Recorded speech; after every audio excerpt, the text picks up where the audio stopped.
Apakah anggota Sangha dalam aliran atau tradisi Tantrayana ada mengambil sila ataupun vinaya sesuai ajaran Buddha pada Theravada? Kan ada ritual-ritual baca-baca parita, ada praktisi. Nah, kenapa ada lempar-lempar beras itu? Beras ini dalam bentuk makanan. Apakah beras yang dibuang itu boleh dikutip lagi untuk dimakan atau hanya dibiarin gitu aja? Apakah pada aliran Tantra ini ada melakukan praktek meditasi baik anggota Sangha maupun umat-umatnya gitu?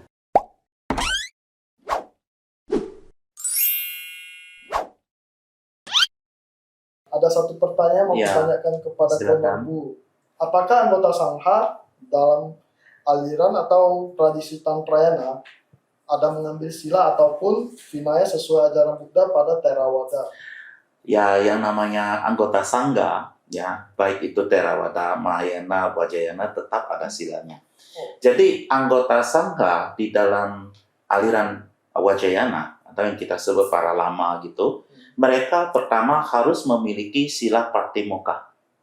Ya, sila Patimokkha adalah sila yang diambil oleh biksu pada umumnya. Ya, dari Trigayana itu semua ada sila Patimokkha, sila dasarnya. Kemudian mereka juga harus mengambil sila Bodhisattva. Kemudian di samping daripada dua sila ini, mereka masih ada yang kita sebut sebagai ikatan samaya. Ini juga kayak aturan-aturan sila. Jadi malah justru mereka jauh lebih banyak.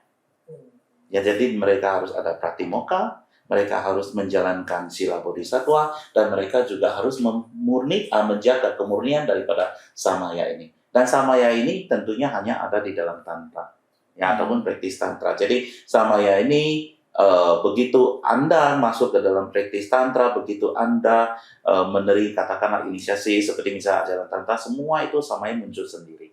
Jadi Anda harus mempertahankannya. Nah, kalau Patimokkha, ya Patimokkha sila atau sila kebiksuan, itu ya semuanya sama. Mereka harus jalani. Ya, jadi isinya juga lebih kurang sama. Ya, karena tentunya ketika kita berbicara Patimokkha, itu ada perbedaan ya. Ada beberapa sila perbedaan antara Mahayana, Theravada, dan tentunya Vajrayana ini adalah yang seperti yang di aliran Mahayana. Tapi secara garis besarnya Patimokkha-nya sama ya? Ya, Patimokkha yang sudah diwariskan dari zaman Sang Buddha. Sama antara Theravada, Mahayana, dan Tantrayana. Ya, cuma kalau kita mau lihat kembali lagi secara Buddha ya, waktu setelah Buddha meninggal dunia, kan Buddha pernah berkata kepada Ananda bahwa nanti ke depannya kalau misalnya ada beberapa sila yang minor itu dapat dihilangkan atau diganti. Nah, karena itulah terjadi ketika mengumpulkan kompilasi Dharma setelah parinibbananya Buddha, ya terutama di konsili Sangha yang pertama, ya setelah Buddha meninggal dunia, itu terjadi sedikit perdebatan juga tentang vinaya. Terutama adalah ketika terjadi konsili Sangha yang kedua di Vaisali. Ya, jadi itu memang sampai sekarang pun setiap aliran itu masih tidak ada kesepakatan mengenai apa yang dikategorikan sebagai sila utama, sila minor, minornya minor, dan sebagainya. Itu ada yang mengkelompokkan ini sebagai minor, ada yang mengkelompokkan ini sebagai yang penting, mayor, dan sebagainya. Tapi kalau parajika itu sama, utama-utamanya adalah sama. Seperti parajika itu sila itu seperti tidak membunuh, tidak mencuri, tidak berbohong, sama tidak berzina. Itu yang empat yang untuk biksu. Ya, itu sama. Ya, itu pasti utama. Tapi kalau yang udah masuk ke sub cabang-cabang silanya, di sana sini itu terjadi perbedaan sedikit.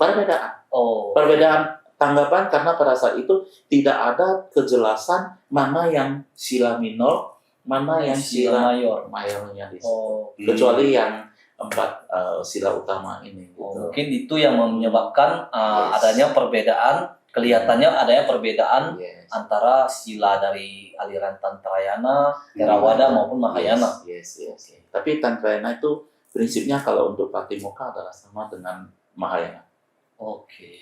Gantian aku yang nanya dulu. Oke. Nggak ngantuk ya? Pas saya lihat kan ada ritual-ritual baca-baca parita, ada praktisi.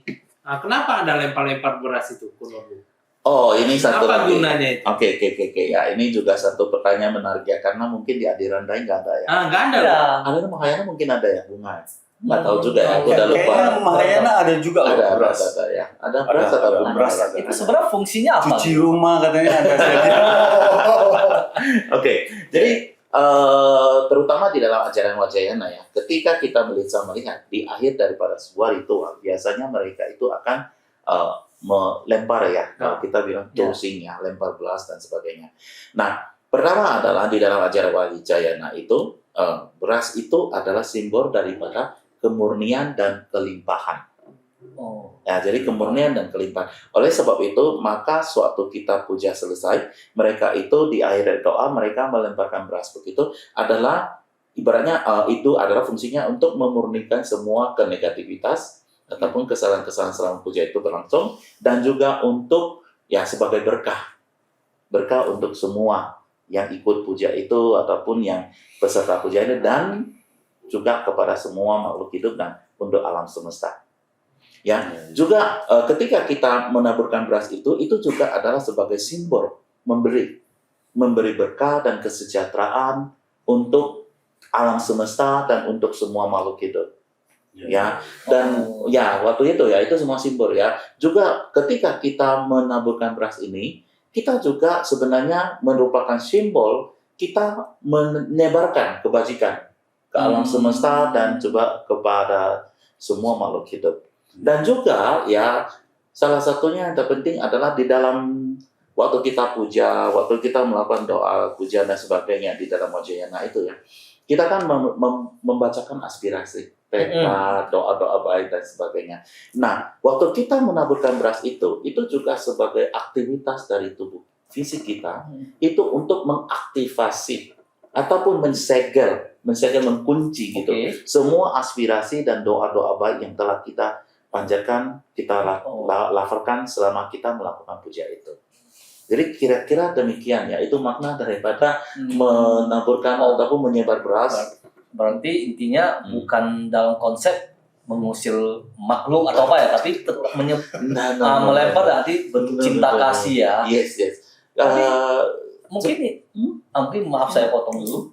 Tapi kenapa itu harus sorry ya, ini kan seperti kalau kita bilang nih, beras ini dalam bentuk makanan yang bisa dikonsumsi kita ya. Tapi kalau dibuang seperti itu kan, apakah beras yang dibuang itu boleh dikutip lagi untuk dimakan atau hanya dibiarin gitu aja? Dibiarin saja sih. Sebenarnya kan memang beras itu adalah makanan, namun itu juga tidak banyak ya, kan cuma sedikit saja yang ditaburkan gitu ya. Karena perlu saya ingatkan sekali bawahi sekali lagi, setiap aktivitas apapun, aktivitas dharma di tantra itu harus selalu berdasarkan cinta kasih, belas asih atau bodhicitta dan kebijaksanaan. Jadi itu adalah apa itu bodhicitta? Bodhicitta itu adalah tujuannya adalah mencapai kebuddhaan demi manfaat bagi semua makhluk hidup. Jadi semua apa yang di ritual yang dilakukan selalu harus ya berpusat ataupun berlandaskan itu. Jadi demikian juga kenapa mesti beras ya, karena dia itu adalah sesuatu seperti saya sudah jelaskan di depan. Dia simbol kemurnian, simbol kebelimpahan. Ya, simbol kebelimpahan, simbol kemurnian, berkah. Sehingga begitu kita melakukan beras, ya itulah yang seperti saya jelaskan tadi. Kalau saya jelaskan lagi panjang sekali ya. Jadi memang di dalam tantra seperti tadi pembahasan puja api dan sebagainya, dia banyak sekali simbol-simbol.